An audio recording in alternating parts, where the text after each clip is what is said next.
अस्सलाम वालेकुम रहमतुल्लाहि व बरकातुहू। वालेकुम अस्सलाम रहमतुल्लाहि व बरकातुहू।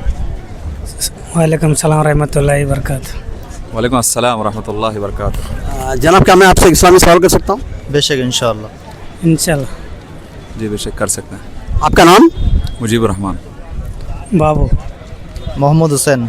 माशाल्लाह, हम लोगों से इस्लामी सवाल जवाब करते हैं रास्ते में, ताकि लोगों में इस्लामी अवेयरनेस आए और अमल करने के लिए आसानी हो। आज का हमारा सवाल है, मुख्तलिफ सवालात हैं हमारे।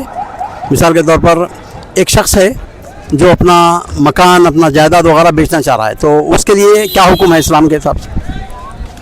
पहले इस्लाम के अंदर जो है अपने पड़ोसी का पहला हक़ है, क्योंकि वो हमारे साथ जो है बहुत लंबे अरसे तक रहा और जो उसके हमारे बहुत क़रीबी ताल्लुक़ात रहते हैं, तो सबसे पहले उसी का हक़ है। इस्लाम का यही हुक्म है, अपने पड़ोसी को पहले फ़रोख्त करने के ताल्लुक़ से मशवरा करें। अगर वो लेने का ख्वाहिशमंद है तो पहले हम उसको ऑफ़र करेंगे। क्या हम मुसावात खुद बता सकते हैं? खेत वगैरह, कोई आपका खेत है, खेत में रास्ता सब एक साथ जाने वाले हैं, तो अगर आप खेत बेच रही तो पहले किसको बेचेंगे? खेत बाजू वाले के पीछे। आप बता सकते हो कुछ? तो पड़ोसी का हुकूक ये है, अगर कोई गैर मुस्लिम हो या मुस्लिम हो, अगर बेहतरीन पड़ोसी अगर है तो सबसे बेहतर है कि उसको नज़दीकी ख़रीबी उसी दिया जाए। अपनी जायदाद, खेत वगैरह हो, दुकान हो, घर हो, सारी चीज़ें इसमें बेहतर है। माशाल्लाह, सही कहा आपने। फ़िक़ही इस्तिलाह के अंदर एक इस्तिलाह है जिसको बोलते हैं शुफ़ा। शुफ़ा यानी नबी करीम सल्लल्लाहु अलैहि वसल्लम ने फरमाया लिलजारी हक़्क़ुन, पड़ोसी का हक़ है।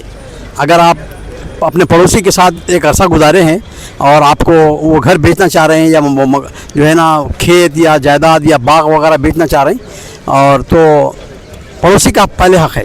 पड़ोसी को पहले पूछेंगे आप कि भाई मैं ये बेचना चाह रहा हूँ, अगर वो राज़ी है, लेना चाह रहा, तो उसको दे देंगे।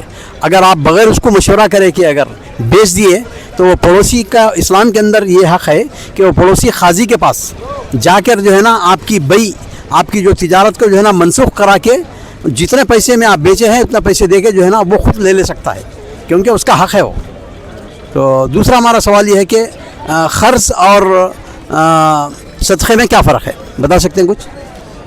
सदका और क़र्ज़ में फ़र्क ये है, किसी इंसान को 100 रुपये की शक्ल हो या 200 रुपये की शक्ल हो, पहली बार दिया उसके बाद लौटाया, उसके बाद दूसरी बार दिया तो फिर जो क़र्ज़ लेने वाला है लौटाया, तो पहली बार जो देने के बाद उसके बाद दूसरी बार भी अगर दिया बोले तो वो क्या है, तो क़र्ज़ा है, वापस लौटाने के बाद उसके बाद उसका ये अजर ये मिलता है कि सदका मिले सर का होता दूसरी बार लौटाने के बाद।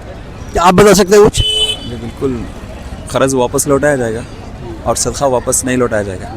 2 बार क़र्ज़ देने से एक सदक़े का सवाब है। माशाल्लाह, बड़ी अहम बात बताई है आपने कि अल्लाह के नबी करीम सल्लल्लाहु अलैहि वसल्लम की हदीस है कि जो कोई शख्स अपने भाई को क़र्ज़ देता है, 2 मरतबा क़र्ज़ देता है, एक मरतबा क़र्ज़ दिया वापस ले लिया, फिर दूसरी मरतबा दूसरे आदमी को क़र्ज़ दिया वापस ले लिया, एक मरतबा सदक़ा करने का सवाब मिलता है आपसे। तो आजकल देखा जा रहा है कि लोग क़र्ज़ पूछते हैं तो क़र्ज़ देने वाला कोई नहीं है, तो हमें चाहिए कि अगर आपके पास इस्तिताअत है तो क़र्ज़ दिया करें। और सदक़ा ये है कि वो इंदल्लाह बाकी रहता है, आपको वापस नहीं मिलेगा लेकिन इंदल्लाह मिलेगा वो। तो क़र्ज़ और सदक़े में फ़र्क है। माशाल्लाह, बारकल्लाह फ़ीक, जज़ाकल्लाह खैर, शुक्रिया, अल्लाह बारिक फ़ीक।